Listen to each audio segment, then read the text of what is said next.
Do you ever lie awake at 3 a.m., replaying a conversation from 3 days ago, dissecting every word, every nuance, wondering what you should have said? Or perhaps you find yourself lost in an endless loop of what-ifs about a future event that hasn't even happened yet, mentally rehearsing every potential disaster? Maybe it's the quiet moments, showering, driving, waiting in line, when your mind suddenly transforms into a relentless, unwelcome committee, debating every decision you've ever made, every flaw you perceive in yourself. These are the hallmarks of overthinking, a common, often debilitating experience that many of us know intimately. And if you've ever found yourself exhausted by the sheer volume of your own thoughts, wishing you could just clear your mind, this video is for you. Because here's the often frustrating truth.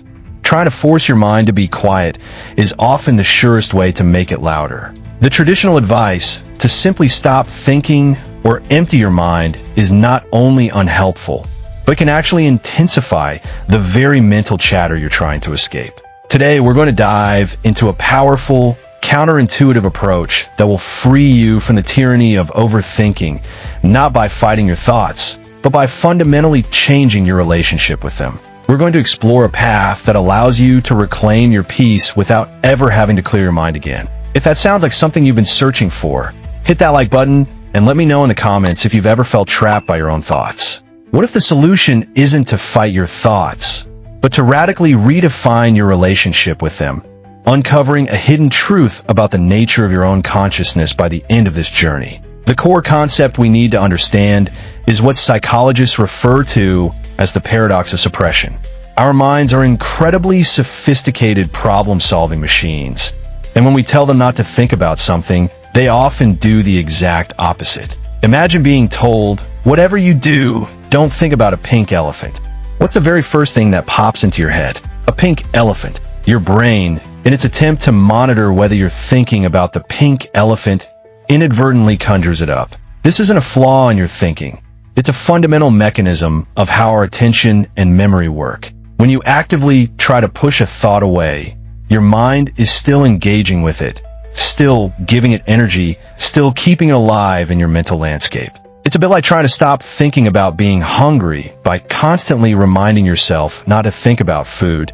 You're still focusing on the very thing you want to avoid. This constant mental grappling creates a feedback loop, where the more you struggle, the more entrenched the thought becomes. Consider this through a simple analogy. Think of your mind as a beautiful, expansive garden. Thoughts are like the various plants that grow within it.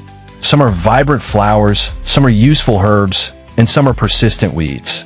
When you try to clear your mind by suppressing overthinking, it's like trying to remove a weed by violently ripping it out and then constantly looking for its roots, even digging up the soil to ensure it's gone. The more you focus on eradicating it, the more you disturb the entire garden, scattering seeds and exhausting yourself in the process. The weed might be gone for a moment, but your attention is still consumed by its absence, and the soil is ripe for new growth, often the very weeds you just tried to remove. And here's a startling truth.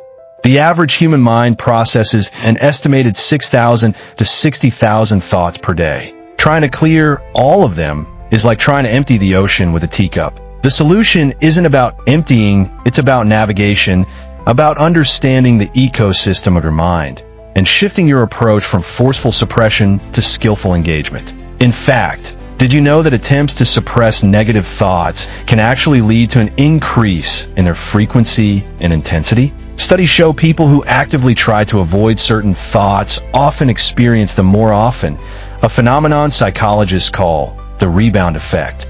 This isn't just an anecdotal observation.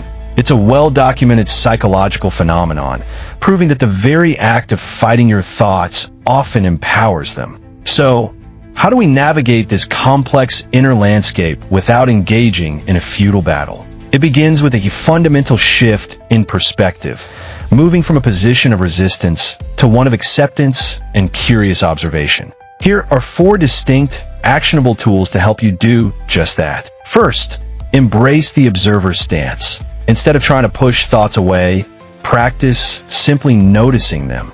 Imagine you're sitting by a river, and your thoughts are like leaves floating downstream. You don't jump into the river to grab a leaf. examine it, or curse its existence. You simply watch it float by. This is mindfulness in its purest form. When an overthinking loop begins, acknowledge it. There's that thought about X again. Don't judge it, don't analyze it, don't try to change it. Just label it mentally. That's a worry thought, or that's a planning thought, or that's a regret thought. The key is to create a tiny bit of space between you and the thought. You are not your thoughts. You are the awareness that observes them. This gentle, non-judgmental observation often disarms the thought's power, allowing it to naturally dissipate without you expending any energy. Next, learn to name your narrative. Our overthinking often comes in patterns, recurring stories we tell ourselves about our past, present, or future. These narratives can be incredibly powerful, shaping our emotions and actions. When you catch yourself in an overthinking spiral, try to identify the underlying narrative. Is it the "I'm not good enough" story? The "everything will go wrong" story? The "I should have known better" story? Once you name it, you can begin to see it as a distinct mental construct rather than an absolute truth. For instance, you might say, I notice the catastrophe forecasting narrative is running right now. This externalization helps you detach from the thought and recognize it as just one possible interpretation, not a definitive reality. It diminishes its power because you're no longer fully immersed within the story, you're observing its operation. This subtle but profound shift allows you to choose whether to engage with that narrative or to let it pass. Our third tool is the anchor technique. While overthinking pulls us into the abstract realms of past and future, anchoring brings us firmly back to the present moment, engaging our physical senses. This is particularly effective when you feel overwhelmed by the sheer volume of thoughts. Find something in your immediate environment to focus on. It could be the texture of the fabric against your skin, the sound of birdsong outside, the smell of your coffee, or the feeling of your feet on the floor. Take 3 slow, deep breaths, and with each exhale, intentionally root yourself into these sensory details. Notice 5 things you can see, 4 things you can feel, 3 things you can hear, 2 things you can smell, and 1 thing you can taste or imagine tasting. This isn't about ignoring your thoughts. It's about redirecting your attention, gently pulling your focus away from the abstract, mental noise and back into the tangible reality of the here and now. The overthinking might still be there, but its grip will loosen as your awareness becomes grounded. Finally, empower yourself with action over analysis. Sometimes, the best way to quiet an overactive mind isn't through mental gymnastics, but through physical movement and purposeful engagement. If you're stuck in a loop of analysis paralysis, ask yourself, what is one small, tangible action I can take right now that aligns with my values or moves me forward? Even by an inch?